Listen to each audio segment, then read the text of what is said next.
dans le monde partout, avec Corona, le quatrième soir. Car c'est tout la terre du monde qui est touché par la mort. Ok? Donc, je voulais parler à propos de ce qu'on appelle, avant même, pour entrer dans le troisième soir, le monde naturel et l'invisible. Pour dire quoi exactement? Seulement pour te dire que, et pour vous dire bel et bien que, tout ce qui matérialisé sur la terre, il est déjà dans le monde invisible. Qui a une invisibilité spirituelle. Là, il y a une bagaille qui est en fait déjà en l'air. Ça, nous allons essayer, je vais essayer quand même de parler de la question qui a été posée par le pasteur Cathy, pour question des cheval rouge, cheval pâle, cheval, est-ce que tout le monde attend dans les airs ou encore dans le ciel atmosphérique, il y a des chevaux qui peuvent passer. On va regarder, on imagine attendre qu'il est bon cheval à zèle en l'air. Ça, c'est pas ça. C'est justement une vision à propos de gens, c'est pour parler de ça qu'il est que mais ça peut le faire sur matérialiser sur la terre. Voilà pourquoi nous ne comptons pas que nous dit pasteur, nous ne connaissons pas le premier saut, nous ne connaissons pas le deuxième saut. Nous ne connaissons pas ça. C'est un rapport avec ça. Voilà. Donc, eh bien, il y a déjà 4 sauts qui accomplis. Nous sommes au 4e saut à la coronavirus. Il y a ce qu'on appelle le 5G à Corona. Bon, le monde naturel est la manifestation du spirituel ou de la spiritualité. C'est seulement spirituel qui a manifesté physiquement. C'est pour cela qu'il est écrit bel et bien. Apôtre Paul dans Éphésiens au 6e chapitre, le 12e verset. Nous n'avons pas à lutter contre la chair et le sang, mais contre les dominations, contre les autorités, contre les princes de ce monde, de ténèbres, et puis contre les esprits méchants dans les lieux célestes. Nous sommes entourés du royaume spirituel, rempli de nombreux types d'esprits, n'est-ce pas? Un parfait exemple de ceci est vu dans 2 Rois au chapitre 6, n'est-ce pas, où le prophète Élisée s'est réveillé face à une armée qui l'entourait. Dans toute montagne là, que je suis réveillé de la spiritualité, voilà ce qui a passé. Alors que son serviteur avait peur à savoir, le nom Géasi, Élisée vit dans le royaume spirituel autour d'eux qu'il y avait là une armée encore plus grande pour les protéger. Élisée répondit, ne crains point, car ceux qui sont avec nous sont en plus grand nombre que ceux qui sont avec eux. Élisée pria et dit, Éternel, ouvre ses yeux, ouvre Géasi, afin qu'il puisse voir, pour qu'il voie, et l'Éternel ouvrit les yeux du serviteur, qui vit la montagne pleine de chevaux et de chars de feu autour d'Élisée. Ça se trouve dans le livre de Rois, chapitre 6, verset 16 et verset 17. Voyez? Donc, je dis à belle machine, on va regarder. Le monde invisible, il l'a déjà. Il cherche matérialisé. Au passé, bien aimé. Personne n'a vu l'Éternel accompagné de son armée frapper les Syriens d'aveuglement. Mais c'est arrivé. Et nous avons vu la manifestation dans le monde naturel qui ont commencé à tâtonner. Selon 2 Rois, chapitre 6, versets 18 et 19. Voilà les textes. Les Syriens descendirent vers Élisée. Il adressa alors cette prière à l'Éternel. Daigne frapper d'aveuglement cette nation. Et l'Éternel les frappa d'aveuglement selon la parole du prophète, ou encore la parole d'Élisée. Élisée leur dit, ce n'est pas ici le chemin, et ce n'est pas ici la ville. Suivez-moi, et je vous conduirai vers l'homme que vous cherchez. Et il les conduisit à Sama. Lorsque Élisée priait pour Dieu frapper Syrien, yo, fait aveugle, monsieur vient demander Élisée pour Élisée encore. Et puis, il est allé esclayer. Il a dit non, c'est pas là. Suivons-moi, menez-nous, Kébéméo, il dit, m'a fait le monde qui n'a pas cherché. Alors, mes frères et sœurs, amis, c'est ce que nous voulons dire quand nous parlons de la foi.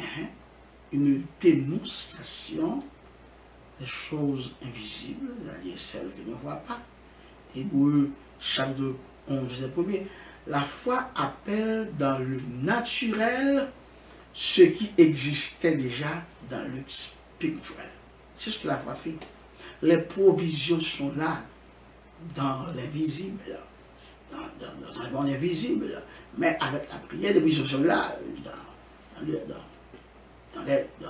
dans le ciel, dans les cieux, vous voulez. Bien alors, nous avons besoin d'attirer l'attention que vision apôtre Jean, c'est mon vision qui a un rapport avec ça qui a passé, qui vient pour passer sur la terre, l'ouest de la spiritualité. Donc, il y a 4 choses déjà qui déjà accomplis. Nous sommes au 4e là. Romains chapitre 4, verset 17. Je t'ai établi père de grand nombre de nations. Il est notre Père devant lui, auquel il a cru. Dieu qui donne la vie aux morts et qui appelle les choses qui ne sont point comme si elles étaient. Oui?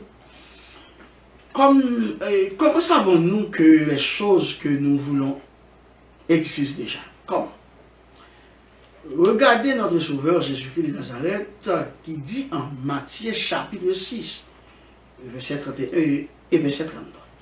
Ne vous inquiétez donc point et ne dites pas que mangerons-nous, que boirons-nous, de quoi serons-nous vêtus, car toutes ces choses, ce sont les païens qui les recherchent.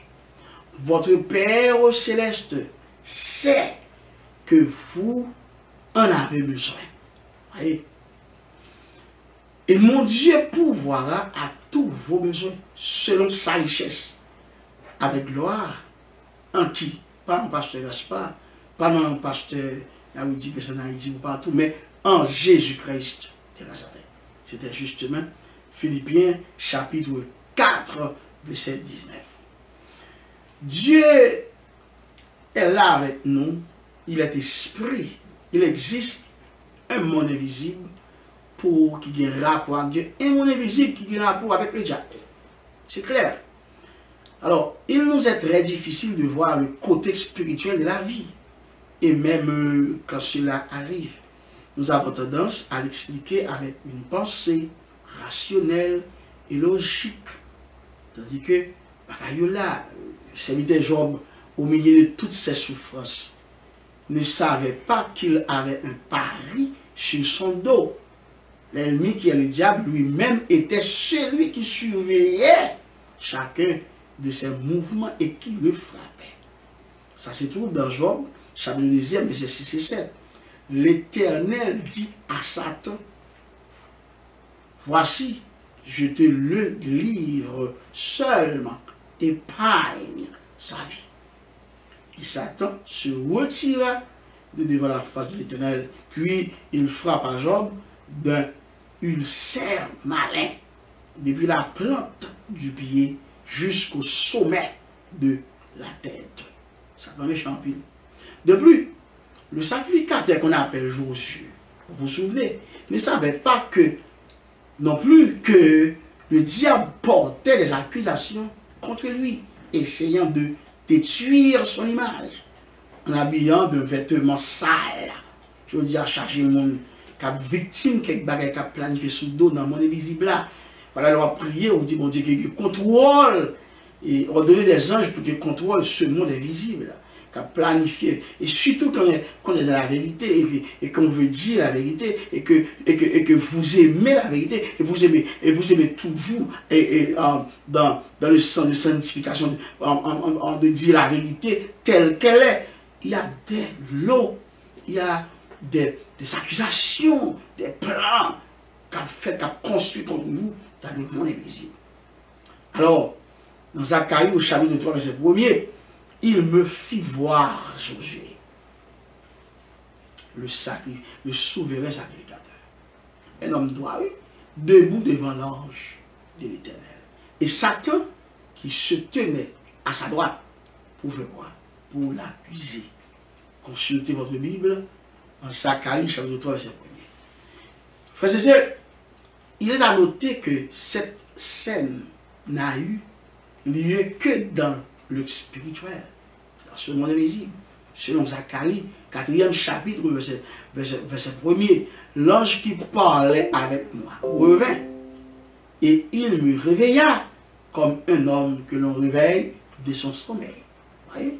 So, yo là, juste que nous devons connaître que l'Église a besoin de formation dans Jésus-Christ.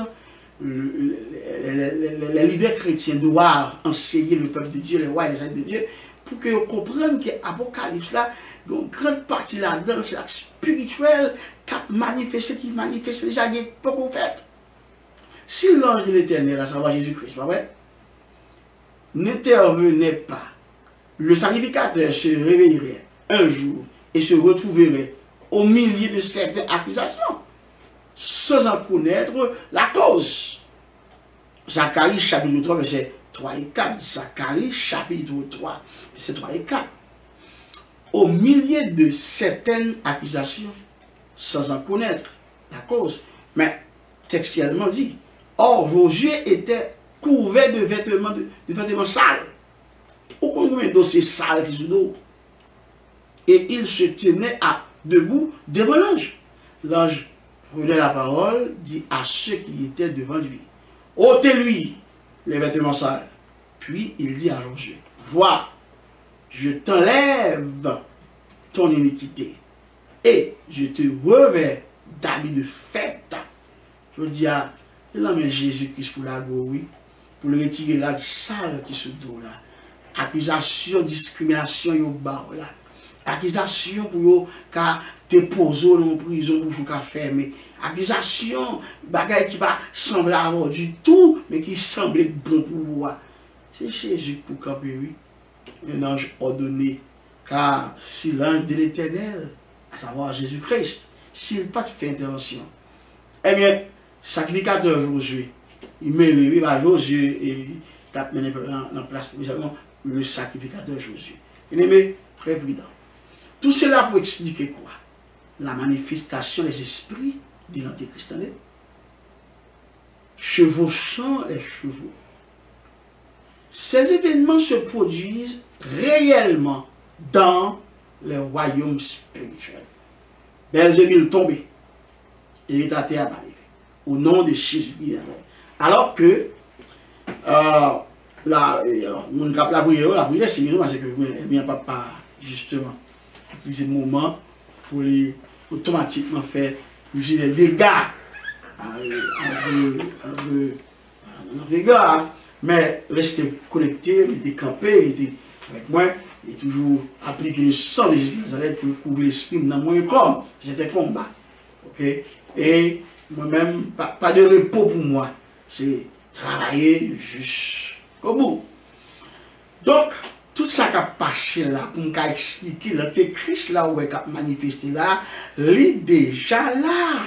L'a accompli et des scénarios, une après l'autre, mais il n'a pas besoin de pouvoir, sinon on va pas. Donc, tout ça qui a passé dans le monde invisible là, il a passé dans le monde naturel là. D'accord? Donc, alors que c'était attendu toujours que les événements du livre de l'Apocalypse commencent certains des esprits ont déjà été libérés dans le monde. Dans le monde déjà. Puis, mon capitaine, gros cheval, pas le cheval blanche, pas le cheval blanc, cheval bas, donc, rien qui fait déjà, c'est pas un lait, cheval va marcher, il y a pour elle, qui a des nuages là, mais cheval là. Donc, ces esprits ont été déjà libérés dans le monde. Jésus-Christ lui-même a déclaré que la génération de ses disciples ne passera pas tant qu'ils ne verront pas ces choses. C'est clair. C'est clair. En Matthieu, chapitre 24, verset 34, je vous l'ai dit en vérité, cette génération qu'on appelle Généa ne passera point que tout cela n'arrive. C'est clair. So, l'on prend ça, on prend pas par génération. Le mot hébreu pour génération, ce qu'on appelle d'or. Comme la porte, ouais, d'or, tu vois. Donc, c'est pour génération du mot hébreu d'or, qui définit période, génération, habitation, demeure, séjour, âge, génération, et puis période de temps, génération, ceux qui vivent pendant une période, ère, intertestamentaire, par exemple. Voyez? Génération, c'est caractérisé par qualité, condition, ces hommes. D'après Genèse, chapitre 6 de Genèse, voici la postérité de Noé. Noé était un homme juste. Il était dans son temps, d'or, temps. Noé marchait avec Dieu. Avec Dieu, donc, dans son temps. Donc, et alors, justement, du mot grec, là nous prenons d'or de hébreu, il faut que nous prenions justement un mot grec là qui parle de ça, Généa. Généa, en phonétique, il a pas appelé ça G-H-E-N-E-H-A-H. Généa, qui définit naissance, natalité, ceux d'une même postérité, une famille, descendance, membre d'une généalogie, métaphe, race d'hommes très proche. Oui, nous gagnons le mot que nous avons généa, mais nous prenons le mot qu'on appelle métaphe, race d'hommes, pluriel très proche, entre un caractère dans un mauvais sens, race perverse, etc. L'ensemble des hommes vivant à une même époque, un âge, entre parenthèses, une génération en époque d'environ 30 à 33 ans. Cela explique pourquoi apôtre Jean de la génération de Jésus-Christ en parlait déjà. 1 Jean chapitre 2, verset 18 dit « Petits enfants, c'est la dernière heure. Et comme vous avez appris qu'un antéchrist vient. » Ok. Il y a maintenant plusieurs antéchrists, c'est bon seul.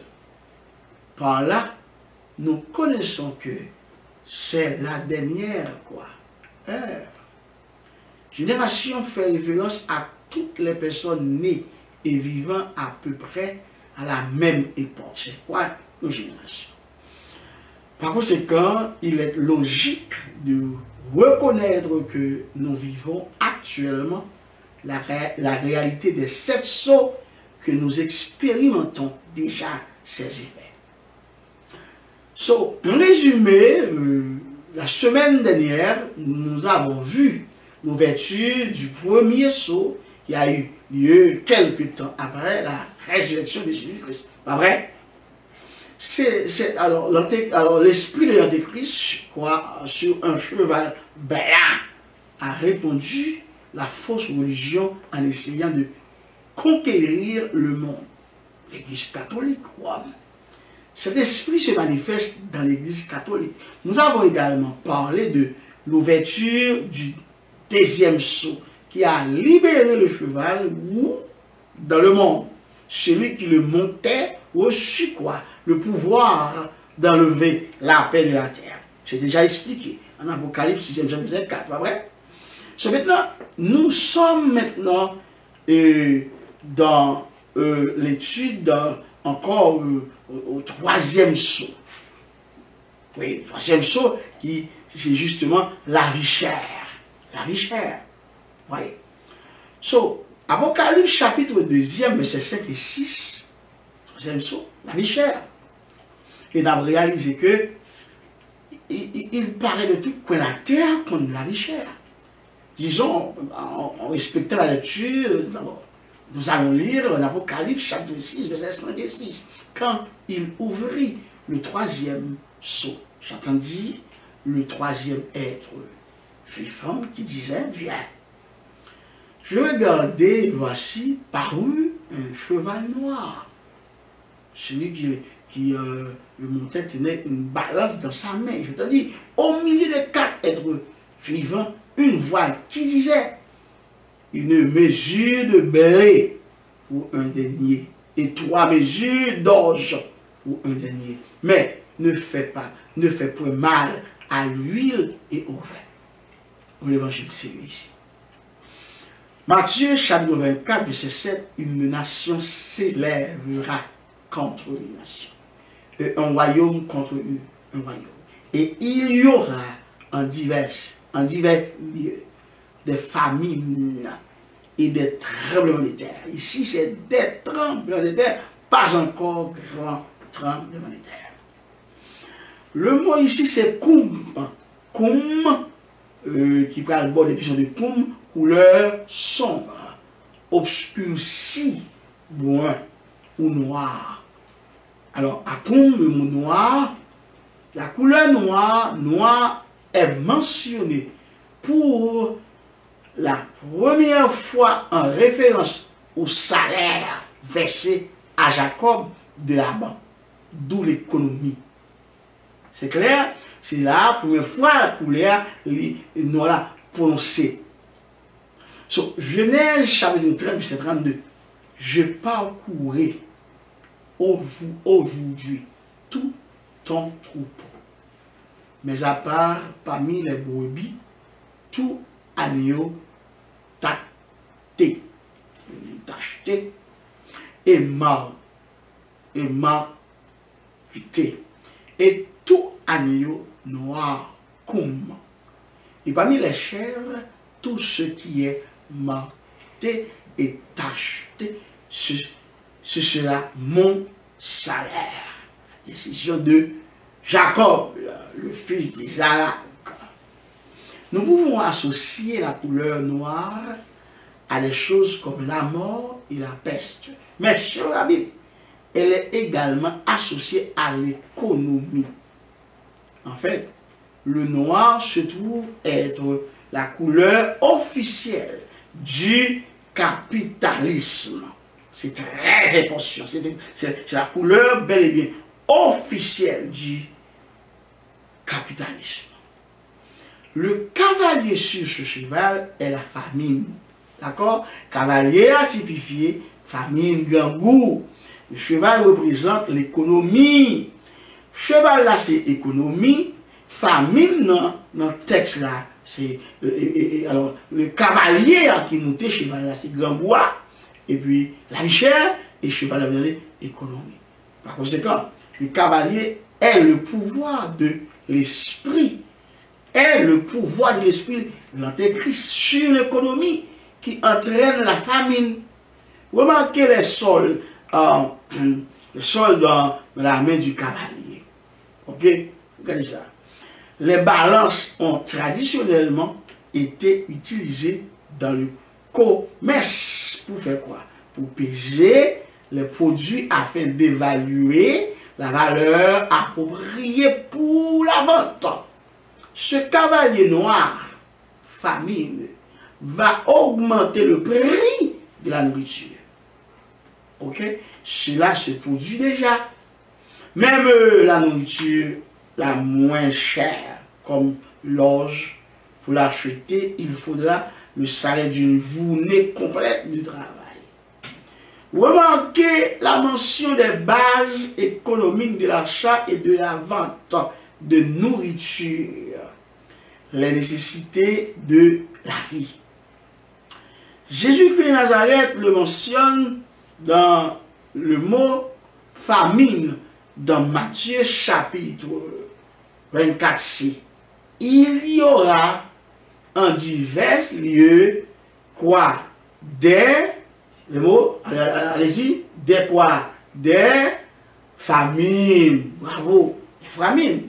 En raison du chaos économique, il y aura des pénuries alimentaires dans divers endroits de la terre, partout sur la terre. Vous voyez, nous vivons mal, donc partout. Quand les gens ont faim, ils deviennent désespérés. La criminalité va augmenter. Voilà le but. Les chefs de gouvernement prendront des décisions irréfléchies, fondées sur la peur de la famine qui entraîne toutes sortes de problèmes sociaux. De problèmes en société. Donc, problème ça. L'ennemi, c'est que l'Ibé se mettait la terre en difficulté. Mais, oubliez, la prophétie se trouve même dans la Bible, dans la parole de Dieu. Donc, il n'y a rien pour nous troubler. C'est nous ranger, causer nous. Le troisième sceau a probablement été ouvert au cours du XXe siècle. Qui est dans le 19e siècle, avec le mouvement de Guerriot, etc. Mais au XXe siècle, lorsque le commerce mondial et les marchés boursiers se sont effondrés. Le commerce mondial et les marchés boursiers ne sont pas mauvais en eux-mêmes, mais lorsqu'ils tombent entre les mains d'hommes laïcs, ils deviennent basés sur la peur et la cupidité. Voilà le mot. Et cupidon, cupide. Ah, vous savez quoi? Les marchés sont destinés à effondrer dans le monde entier parce qu'il n'y a aucune base sûre. Aucune base sûre. Nous l'avons vu à maintes reprises depuis le début du XXe siècle. La cupidité des hommes qui dirigeaient des entreprises a conduit à des monopoles contrôlant une grande partie de l'économie mondiale. Bien sûr, nous avons également vu le marché s'effondrer avec la Grande Dépression, la crise pétrolière des années 1970. Le lundi noir en 1987, la crise financière asiatique en 1997, la crise de prêts hypothécaires à risque en 2008, je crois. Donc ici, c'est pour vous dire que l'époque en troisième saut, c'est ça exactement qui était passé. Alors, frères et sœurs, bien-aimés, nous besoin de réfléchir avec la vie spirituelle. Très important, avec l'état de la santé de votre âme. Très important. Pas jouer avec ça. C'est très important. Et de 2008 là, période de la vie chère là, il continue pour aller jusqu'à présent. On peut voir ici, on parle dans le jean par exemple, bagay qui t'a supposé aller vers des chèques tombés dans fatra, yo coûté très cher. Longtemps, c'est la misère que t'es baillé. La misère que t'es baillé, moun, ma chaque tête sans peigner. Parce que yo te des problèmes peigne. Je dis, yo tordé cheveux, en façon, cheveux malgré sont lavé, mon elle paraît sale. Parce que le mal prend place le bien prend place le mal, et puis, problème immoralité, nous venons aveugle là. Mais c'était prophétisé dans l'Apocalypse et dans Matthieu. Jésus-Christ lui-même avait prophétisé bel et bien tout ça qui a passé là. Donc, demandez-nous, pour les réflexions, c'est très important. Maintenant, nous sommes justement à cette date, nous dans période panorama. Maintenant, nous dans le quatrième saut qu'on appelle la mort. La mort. Vous allez réfléchir à l'époque, c'est là, coronavirus, COVID-19. Et vous savez bien, il y a ce qu'on appelle distance de 6 pieds. Alors, le chiffre est 6. Corona, il y a 6 lettres écrites. Et puis, chiffre 6. Et puis, ça t'est passé dans le 6e, vous mettez le chiffre sur le 6e mois. Voyez. Voilà. Je dois vous dire que, il prend 6 mois, il de décembre. Et puis, bon, janvier, février, mars. Ok. Là, on fait calcul si là, 6. Bon, 666. Et il y a plus qu'il arrivé, même besoin d'attirer votre attention avec quatrième source de l'Apocalypse, la mort. C'est ça, l'Apocalypse chapitre 6, verset 7 et verset 8. Quand il ouvrit le quatrième sceau, j'entendis la voix du quatrième être vivant qui disait, viens. Je regardais et voici parut un cheval d'une couleur pâle.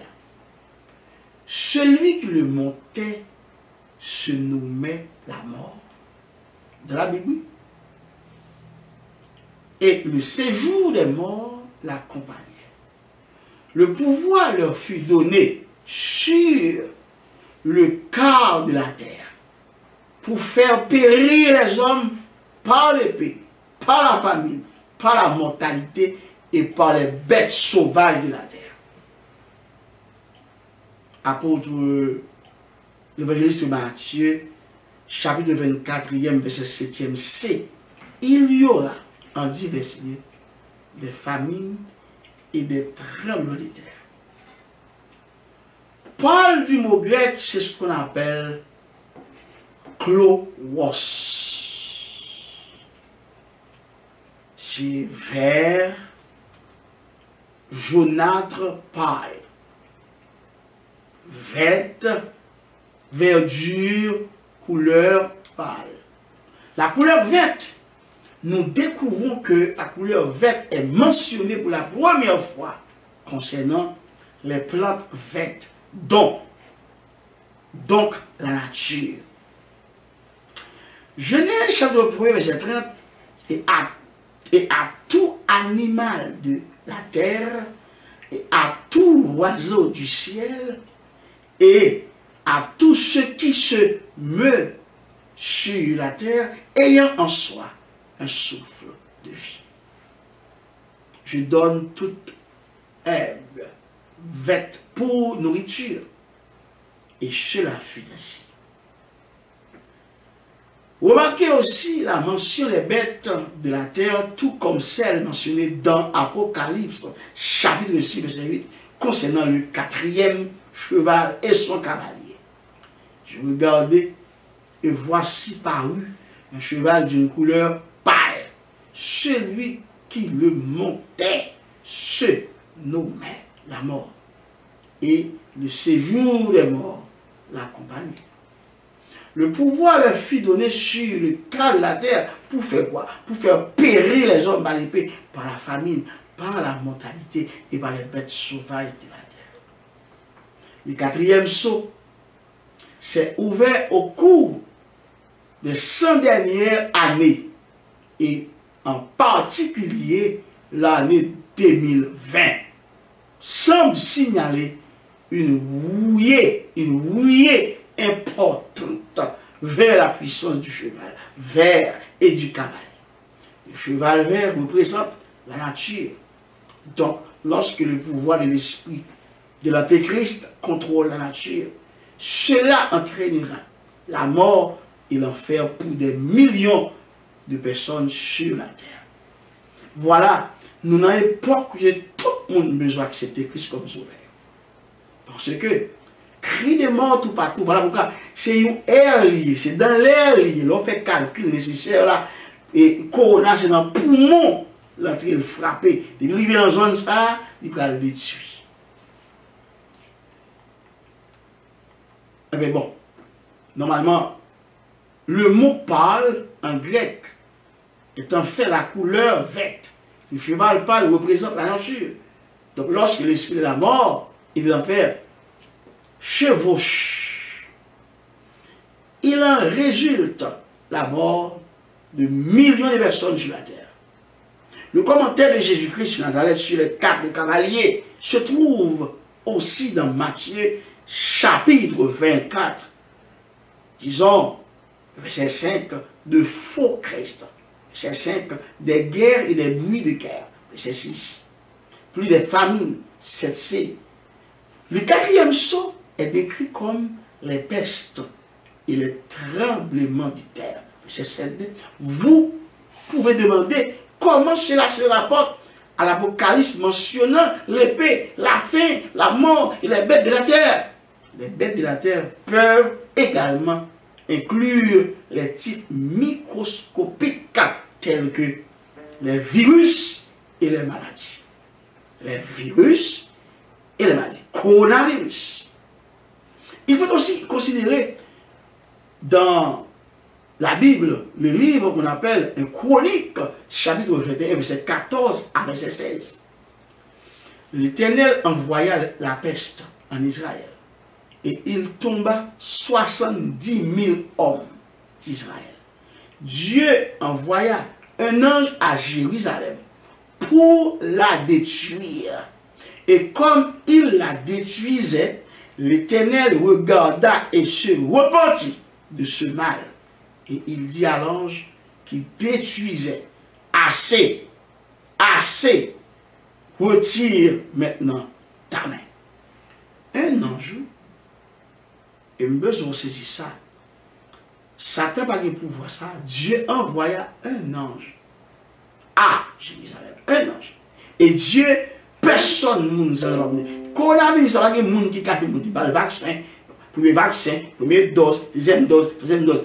L'ange a fait nous ranger, il dit que ça donne. C'est seul pour Dieu pour dire assez, retire maintenant ta main. L'ange de l'Éternel se tenait près de l'air. Très important. De l'air donnant. Le Jébusien. David leva les yeux et vit l'ange de l'Éternel se tenant entre la terre. Mais nous bagaille que nous voulons prendre avec un pile considération. Ce n'est pas 2 anges. Un ange. Quel type d'ange? L'ange se nommait l'ange de l'Éternel. Ce n'est pas des anges, non. L'ange de l'Éternel. Alors, vous allez regarder dans la Bible, est-ce que vous allez voir des anges de l'Éternel ou bien l'ange de l'Éternel? Des anges de Dieu différents avec l'ange de l'Éternel. L'ange de l'Éternel ici, c'est la personne de Jésus-Christ même, sous forme d'ange. Regarde, Jésus dit, je suis le chemin de la vérité et la vie. Nul ne vient au Père que par moi. Écoute ceci, texte là clair dans nous, pas oublier long, un Chronique chapitre 21, verset 14 à 16. Il pas dit, l'Éternel envoya la peste en Israël et il tomba 70 000 hommes d'Israël. Dieu envoya un ange maintenant, un ange à Jérusalem pour la détruire. Il y a l'ange de l'Éternel, Dieu envoya la peste, ici, Dieu envoya un ange à Jérusalem pour détruire. Comme il a détruit, l'Éternel regarda et se repentit de ce mal. Il dit à l'ange qui détruisait, assez, retire maintenant ta main. C'est ça. Ici, la question de l'ange de l'Éternel se tenait près de l'air. Qu'on a, qu'on commence à vivre après. C'est une air bonne. Ok? L'air donnant le Jébusien. David leva les yeux. Bien plus là, oui. David leva les yeux et vit l'ange de l'Éternel se tenait entre la terre et le ciel. Entre la terre qui goûtait en ça, qui ôtait en ça, entre la terre et le ciel, et ayant à la main son épée nue, tournée contre Jérusalem. Haïtien, bon Dieu, Alors David et les anciens, couverts de sacs, tombèrent sur leur visage. L'acte en humiliant, en signe de repentance. Vous devez vous rappeler que ces sons mentionnent des forces spirituelles, non naturelles. Il s'agit d'un esprit sortant pour causer la destruction. Un esprit sortant. Un esprit qui sont un esprit qui sortit plus vite à cause de destruction.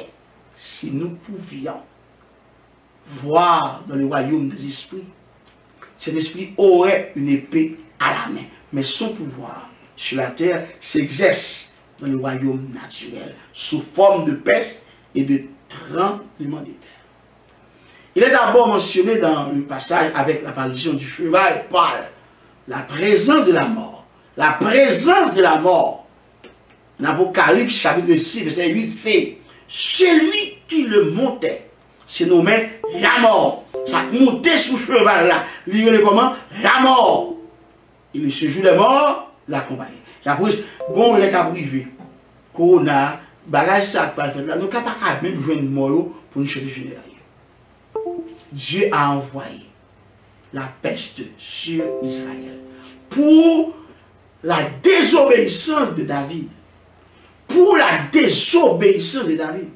Vous remarquez que l'ange a une épée dans le royaume des esprits. Mais, alors là, elle exécutait sur terre comme une peste.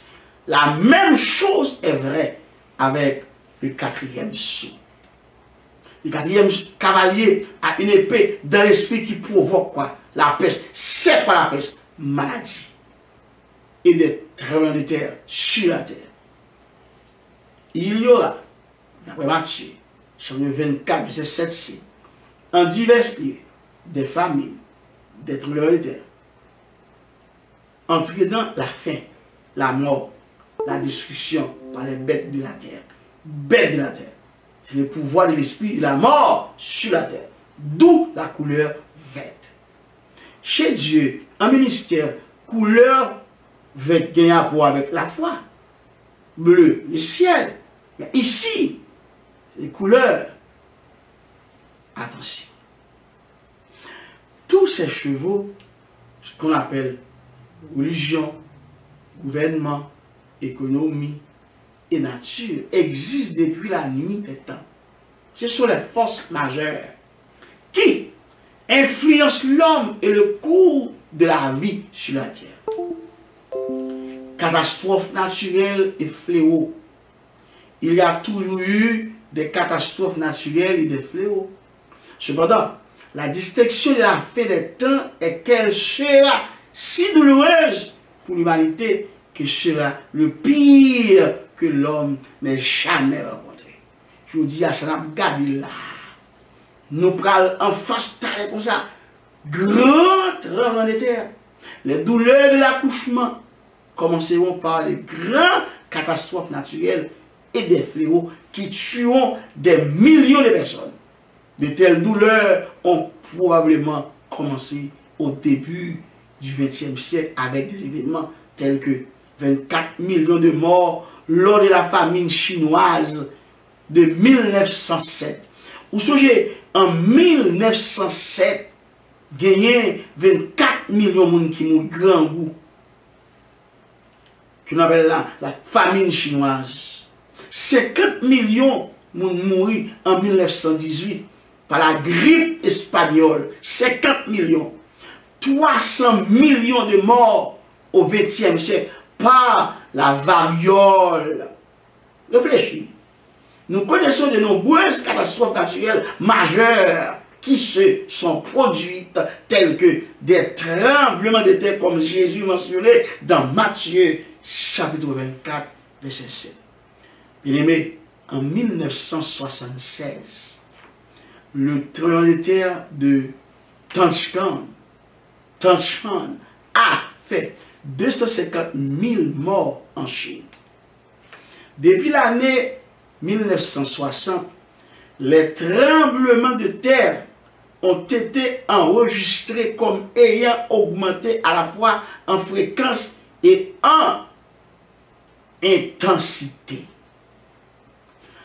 En 2011, le tremblement de terre de Tohoku a frappé le Japon, provoquant un tsunami et l'effondrement du réacteur nucléaire de Fukushima Daiichi. C'était le 7e tremblement de terre le plus puissant au monde jamais enregistré. Le mot grec pour tremblement de terre que Jésus a mentionné dans Matthieu 24 peut également faire référence à une tempête. Nous avons eu récemment certains des pires ouragans et typhons de l'histoire de l'humanité. Vous vous souvenez, en 2005, l'ouragan Katrina a frappé la côte du Golfe, qui figurait parmi les 5 pires ouragans à avoir jamais frappé les États-Unis. En novembre 2013, le typhon Haiyan a frappé les Philippines, étant le typhon le plus meurtrier jamais enregistré. Notez que ces esprits de la mort et de l'enfer ont le pouvoir de faire ce qu'ils font sur plus d'un quart de la terre. Ils ont des outils comme la famine, la mort et les bêtes de la terre. Ces bêtes de la terre ne sont pas seulement du genre visible, mais aussi du genre invisible. Oui, le genre microscopique, à savoir les maladies infectieuses et parasitaires. J'ai recherché les principales causes de décès et j'ai découvert que plus de 27% de l'humanité est tuée par 3 facteurs. Il y a 27% de monde sous l'humanité qui mourit par 3 facteurs. 1. La guerre et la violence. Ça va être l'épée. 1,28%. Deuxièmement, la malnutrition. La malnutrition. Oui, la malnutrition, la faim. 1,31%. Et troisième, maladie parasitaire. Bête de la terre. 23,04%. Sur environ 7 milliards, écoutez ceci. Sur environ 7 milliards 887 millions 739 111 personnes dans le monde, il y a 212 536 090 ou 2% ou 2,7% cas de coronavirus enregistrés.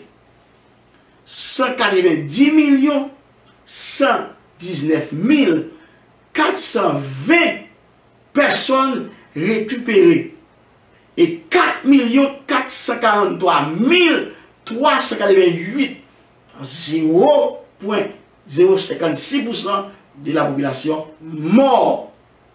En outre, si l'on ne considère que 10 des séismes les plus meurtriers, nous avons déjà un total de 3 049 475 personnes mortes de cette façon. Selon l'ensemble des données de la famine, dans les années 1800, il y a en Iran 1 million de personnes mortes de famine en 2 ans. Au Brésil, 750 000 morts en 2 ans. En Inde, dans les 3 ans, 7 176 346 morts. En Chine, 11 millions de décès dans les 3 ans. Dans les années 1900, 24 millions morts en Inde. Cela n'inclut pas ceux tués par la mort, qui est une référence à ceux tués par des catastrophes naturelles. C'est exactement ce que dit la prophétie. Un quart de la terre, sous ce 4e cavalier mourra. Nous vivons actuellement, mes bien-aimés, à cette époque. Si vous croyez à la parole et respectez les promesses de la parole de Dieu, les influences de l'esprit de l'Antéchrist sur la religion, le gouvernement, l'économie et la nature auront peu d'effet sur vous autres que la persécution. Et si nous devions mourir, la mort n'a pas de guillon, car nous allons être immédiatement en présence du roi des rois et du Seigneur des seigneurs. Maintenant, mes frères et sœurs, nous arrêtons justement ici. Donc, à la prochaine pour justement 5e saut. Que le Seigneur vous bénisse. Et restez dans la méditation. Pas oublier. 2, 5, 6. De ça, il y a beaucoup fait. 7e là.